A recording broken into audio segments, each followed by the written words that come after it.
السلام علیکم ورحمۃ اللہ وبرکاتہ.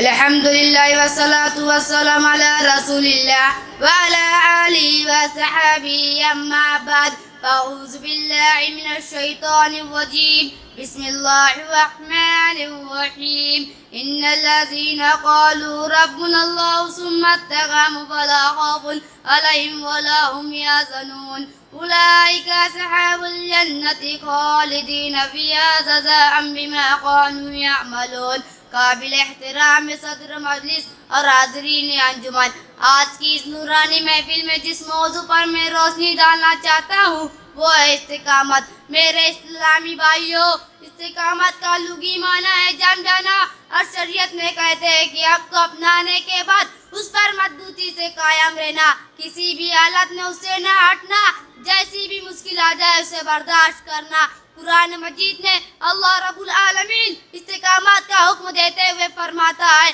فاستقم کما امرت، بس آپ ایسے ہی جمے رہے جیسا آپ کو حکم دیا گیا. لیجئے ایک حدیث سنیں جس میں اللہ کے نبی صلی اللہ علیہ وسلم نے ایک صحابی کے سوال کرنے پر استقامت کا حکم دیا. سفیان بن عبداللہ ثقفی رضی اللہ عنہ بیان کرتے ہیں کہ میں نے کہا کہ اللہ کے رسول صلی اللہ علیہ وسلم، اسلام سے متعلق ایک ایسی بات بتا دیجئے جس کو میں آپ کے بعد کسی سے نہیں پوچھوں گا. تو آپ صلی اللہ علیہ وسلم نے فرمایا قل آمنت باللہ ثم استقم، کہہ دو میں اللہ پر ایمان لایا ہوں پھر استقامت اختیار کر. اس آیت کریمہ اور حدیث میں ایمان والوں کے لیے استقامت کی تلقین کی گئی، کیونکہ استقامت دشمنوں کے مقابلے کے لیے ایک بڑا مؤثر ہتھیار ہے. معزز حضرات، آئیے دیکھیں کہ ہمارے نبی صلی اللہ علیہ وسلم اور صحابہ کرام رضی اللہ عنہم کو کفار مشرکین نے کیسی کیسی تکلیفیں پہنچائی، پھر بھی انہوں نے صبر استقامت کا دامن نہیں چھوڑا.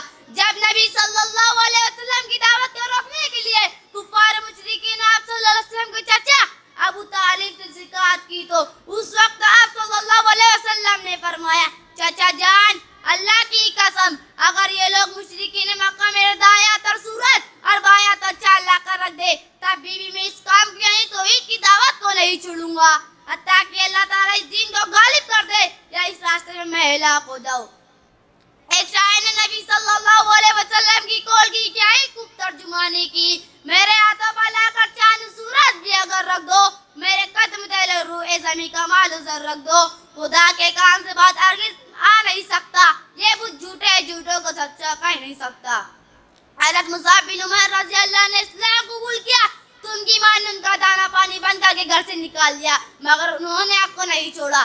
حضرت عمار رضی اللہ عنہ کے والدین نے اسلام قبول کیا تو ان پر قیامت ٹوٹ پڑی، مگر وہ حق پر ڈٹے رہے. یہاں تک کہ حضرت عمار رضی اللہ عنہ کے والد یاسیر رضی اللہ عنہ نے ظلم کی کتاب نہ لا کر وفات پا گئے، اور ان کے اماں حضرت سمیہ رضی اللہ عنہ کے شرمگاہ میں ابو جہل نے نظام مار کر شہید کر دیا.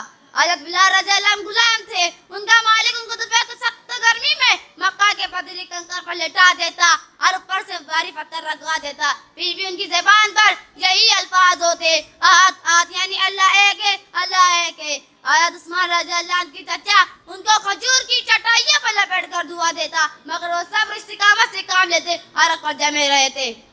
چنانچہ ایک شاعر ان کا نقشہ کھینچتے ہوئے کہتا ہے زمین و آسمان جب دھوپ کی گرمی میں تپتے تھے، غضب کی دل لگی تھی رہتے مسلم تڑپتے تھے، نشان سجدہ توحید تھا جن کی جبینوں پر، ڈرے رہتے پہر سخت پتھر ان کے سینوں پر.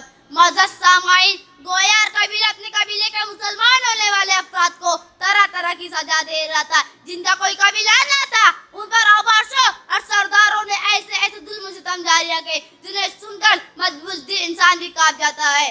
تو میرے بھائیوں، آج صرف زبان سے استقامت کا دعویٰ کرنے پر جنت نہیں حاصل ہوتی، بلکہ استقامت کا مظاہرہ کرنے کے ہی بعد جنت نصیب ہوتی. جیسے کہ اللہ تعالیٰ فرماتا ہے ان الذین قالوا ربنا اللہ ثم استقاموا فلا خوف علیہم ولا هم يحزنون اولئک اصحاب الجنة خالدین فیہا جزاء بما كانوا یعملون. بے شک جن لوگوں نے کہا کہ ہمارا رب اللہ ہے اور اس پر جمے رہے umana koy khofanга na gamginange ye tahalle jannat جو اسی میں ہمیشہ رہیں گے ان کے اعمال کے بدلے میں جو کیا کرتے تھے. لہذا ضرورت اس بات کی ہے کہ ہم استقامت اختیار کی جائے, کسی بھی مصیبت تکلیف اور دشمن کی دھمکی وغیرہ تو اس کو نہ چھوڑا جائے.